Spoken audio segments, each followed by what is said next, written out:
இந்த வாழ்க்கையில் வரக்கூடிய வேதனைகளை பற்றி ஞானகுரு அவர்கள் பன்மடங்கு அது நாம் தெளிவாக தெரிந்து கொள்ளும் வண்ணம் உபதேசம் கொடுத்துள்ளார்கள். அதே சமயத்தில் இந்த தியானம் செய்வதை பற்றியும் பல விளக்கங்களை கொடுத்துள்ளார்கள். ஆனால் நம்முடைய எல்லை, நம்முடைய குறிக்கோள், நம்முடைய சிந்தனை ஒவ்வொரு நிமிடத்திலும் எப்படி இருக்க வேண்டும் என்பதை பற்றி இந்த உபதேசத்திலே சில உண்மைகளை நாம் தெரிந்து கொள்ளும் வண்ணம் உணர்த்துகின்றார்கள். நோயால் வேதனைப்படுவரையோ துன்பப்படுவரையோ இதுபோன்று எத்தனை பேரை நாம் சந்திக்க நேருகின்றது, உதவியும் செய்கின்றோம். ஆனால் நாம் அதை உடனடியாக சுத்தப்படுத்த வேண்டும். ஈஸ்வரா ஈஸ்வரா என்று புருவ மத்தியில் உயிரை எண்ணி அந்த துருவ நட்சத்திரத்தின் பேரருள் பேரொளி நாங்கள் பெற வேண்டும் என்று சுத்தப்படுத்திவிட்டு நம்முடைய எண்ணம் துருவ நட்சத்திரத்தின் பேரருள் பேரொளி அந்த வேதனைப்பட்டவருக்கு கிடைக்க வேண்டும், நோயிலிருந்து விடுபட வேண்டும், அவர் உடல் நலம் பெற வேண்டும் என்று இந்த உணவை உந்தி தள்ள வேண்டும் என்று குரு சொல்கின்றார். வெறுமனை எண்ணி ஏங்கி மட்டும் தியானித்தால் பத்தாது, உந்தி அந்த நோயிலிருந்து விடுபட வேண்டும் என்று உந்தி தள்ள வேண்டும் என்று சொல்லுகின்றார். அதே போல சந்தர்ப்பம், வீட்டிலோ அக்கம் பக்கத்திலோ ரோட்டிலோ சண்டை போடுவார்கள். நாம் சும்மா என்று வேடிக்கை பார்த்தால் கூட அந்த நேரத்தில் இப்படி சண்டை போடுகின்றார்களே, ஏன் இப்படி செய்கிறேன் என்று எண்ணுவோம். இந்த உணவு நாம் நுகர்ந்து விட்டால் அது நமக்குள் புகுந்து நம்மையும் சண்டை போட இந்த உணர்ச்சிகளை இயக்கிவிடும். அந்த அணுக்கள் போர் முறைக்கு வந்துவிடும். அப்புறம் அந்த நேரத்தில் என்ன செய்ய வேண்டும்? மீண்டும் ஈஸ்வரா ஈஸ்வரா என்று துருவ நட்சத்திரத்தின் பேரருள் பேரொளி பெற வேண்டும், உடல் முழுவதும் வளர வேண்டும், எங்கள் ஜீவான்மா ஜீவனுக்கள் பெற வேண்டும் என்று ஒரு 2 நிமிடமாவது மீண்டும் மீண்டும் இதை ஒரு சக்கரம் ஒன்று சுழற்ற வேண்டும். நம் உடலுக்குள் அந்த சக்திகள் போன பிற்பாடு ஆன்மாவை விட்டே இந்த உணர்வுகளை அந்த துருவ நட்சத்திரத்தின் உணர்வுகள் தள்ளிவிடும். சூரியனின் நீர்ப்போட்டத்திற்கு போகின்றது, நம் ஆன்மா தூய்மையாகின்றது. அதற்கடுத்து நாம் என்ன செய்ய வேண்டும்? அந்த சண்டையிட்டவர்கள் வாழ்க்கையில் பொருளறிந்து செயல்படும் அந்த அருள்சக்தி பெற வேண்டும். அது ஒன்றுபட்டு வாழும் தன்மை பெற வேண்டும் என்று சொன்னால் இந்த நல்ல உணவை நாம் நுகர்ந்து புதிதாக அந்த நல்ல அணுவை நாம் உருவாக்குகிறோம் என்று அர்த்தம்.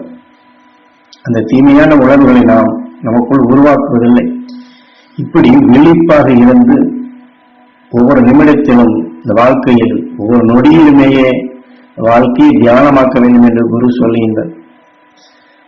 அதே சமயத்தில் இந்த தியானம் செய்பவர்களை பற்றியும் சில குறிப்புகளை, ஏன்னா இன்று நான் இவ்வளவு நேரம் தியானம் செய்தேன், 1 மணி நேரம் உட்கார்ந்து செய்தேன், அந்த சக்தி ஏற்றினேன், இந்த சக்தியெல்லாம் செய்தேன் என்று சொன்னாலும் கூட இந்த உணர்வுகளை எடுத்துக்கொண்ட பிற்பாடு அடுத்தாற் போதும் முதல்ல சொன்னது போன்று ஒரு நோயாளியோ கடும் வேதனைப்படுவதையோ பார்த்த பின்னாடி நம் உடல் என்ன செய்யும்?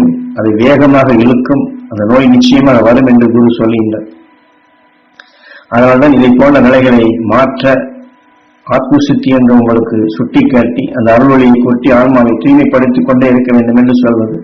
அதாவது வாழ்க்கையை தியானம் என்பது.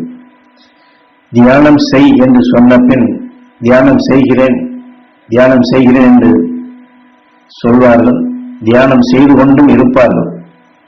ஆனால் ஒருவன் திட்டுகிறான், தவறான வார்த்தைகளை பேசுகிறான் என்றால் அந்த அருள்வழியை பெறுவதற்கு பதில் திட்டினான் என்று இந்த தியானத்தை செய்ய ஆரம்பிக்கின்றோம். நானும் தியானம்தான் இருக்கின்றேன், எனக்கு ஒன்றும் சரியாக மாட்டேன் என்கிறது.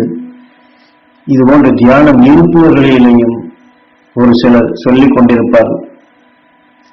காரணம், தன்னை அறியால் இயக்கக்கூடிய நிலையிலிருந்து விடுபடும் சக்தி இருந்தும் அதை பயன்படுத்தாத நிலை ஆகின்றது.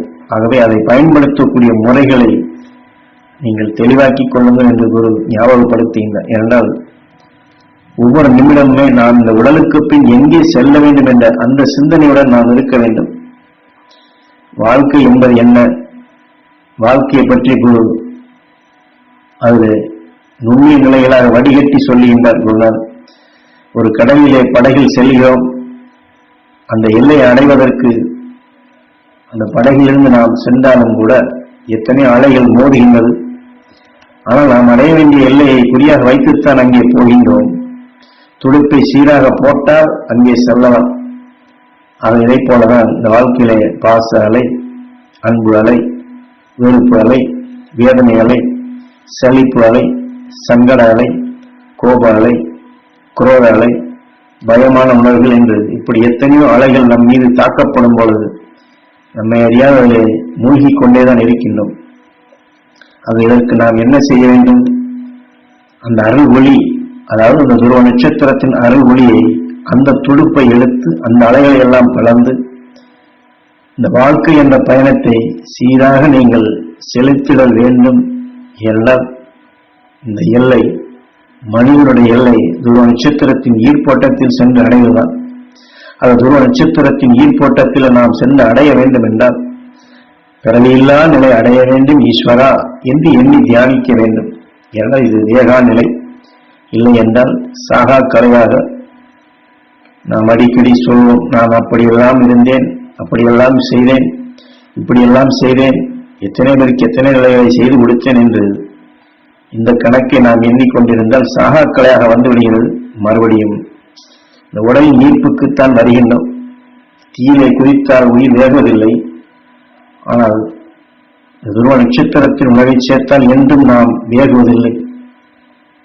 ஏனென்றால் இந்த உபதேசத்தினுடைய கருத்தை பல இடங்களிலே ஆயிரக்கணக்கிலே குருநாதர் சொல்லியிருக்கின்றார். ஏனென்றால் இந்த சூரியனை அழிந்தாலும், ஏன் இந்த பிரபஞ்சமே அழிந்தாலும் துருவ நட்சத்திரம் அழியாது. அவருடைய ஈர்ப்பட்டத்தில் இப்படி சப்தரிஷி மண்டலம் அழியாது. அது அந்த நிலையை நாம் அடைய வேண்டும். அந்த ஆற்றலை நாம் பெறுதல் வேண்டும்.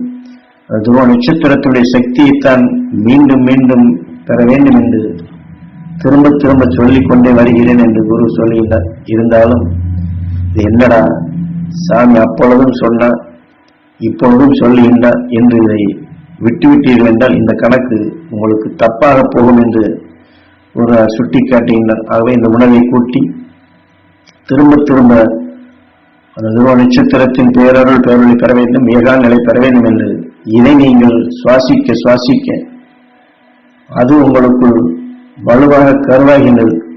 அதற்கு ஒரு உதாரணம் சொல்லுகின்றார் குருநாதர்.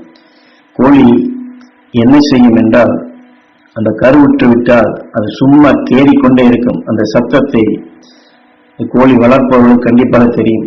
ஏனால் எந்த சேவலோடு அது சேர்ந்து இருந்ததோ அந்த நினைவு கொண்டு அதை எண்ணி அது தேடிக்கொண்டே இருக்கும். ஆக அந்த எண்ணத்துடன் அது கேறப்படும் பொழுது அந்த சேவலின் நிறத்துடன் தான் இந்த குஞ்சுகளும் வரும்.